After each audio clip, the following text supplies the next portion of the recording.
सहारा है मेरा, मुश्किल समय में तू ही दिलासा, साथ रहेगा तो सदा। यीशु मसीह भरोसा मेरा, तू ही सहारा है मेरा, मुश्किल समय में तू ही दिलासा, साथ रहेगा तो सदा। करुणा भलाई तेरी सदा रहेगी मुझ पर, तेरी विश्वास योग्यता देखूंगा मैं उम्र भर। मैं हाथ उठाकर गाऊंगा, यीशु तेरा नाम रहे ऊंचा। मैं हाथ उठाकर गाऊंगा, यीशु तेरा नाम रहे ऊंचा।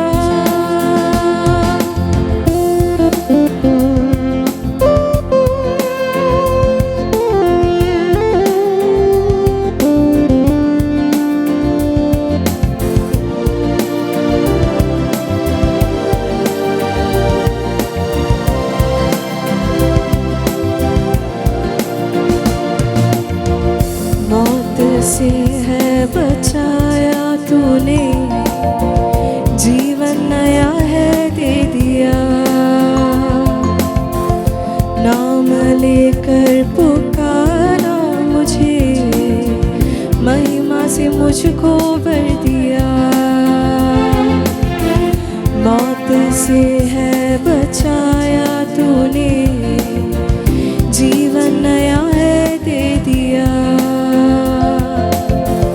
नाम लेकर पुकारा मुझे, महिमा से मुझको भर दिया। करुणा भलाई तेरी सदा रहेगी मुझ पर, तेरी विश्वास योग्यता देखूंगा मैं उम्र भर। मैं हाथ उठाकर गाऊंगा, यीशु तेरा नाम रहे ऊंचा। मैं हाथ उठाकर गाऊंगा, यीशु तेरा नाम रहे ऊंचा। मैं हाथ उठाकर गाऊंगा, यीशु तेरा नाम रहे ऊंचा।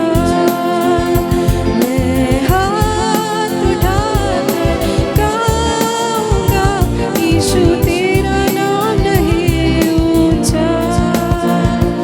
मैं हाथ उठाकर गाऊंगा, यीशु तेरा नाम रहे ऊंचा।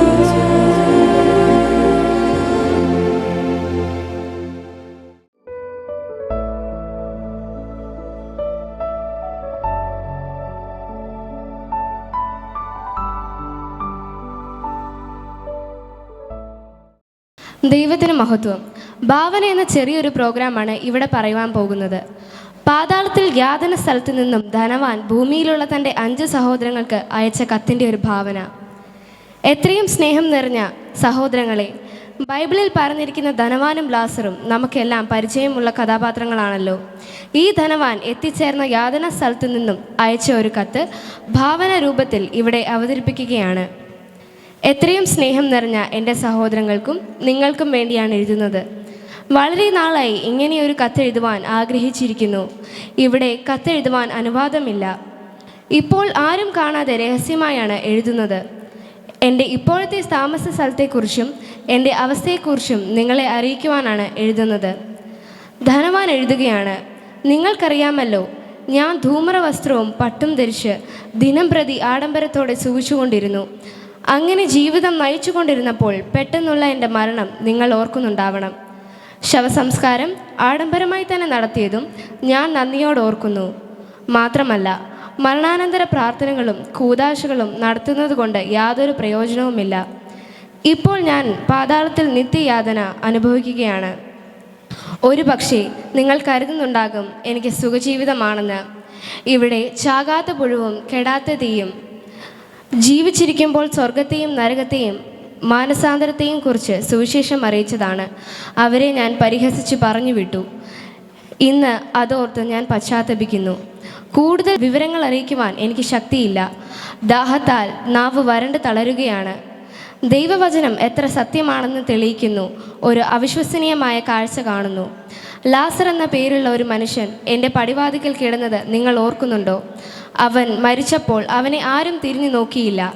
ആ ലാസറിനെ ഞാൻ ഇവിടെ കണ്ടു, അബ്രഹാമിൻ്റെ മടിയിൽ തേജോമനായി ഇരിക്കുന്നത്.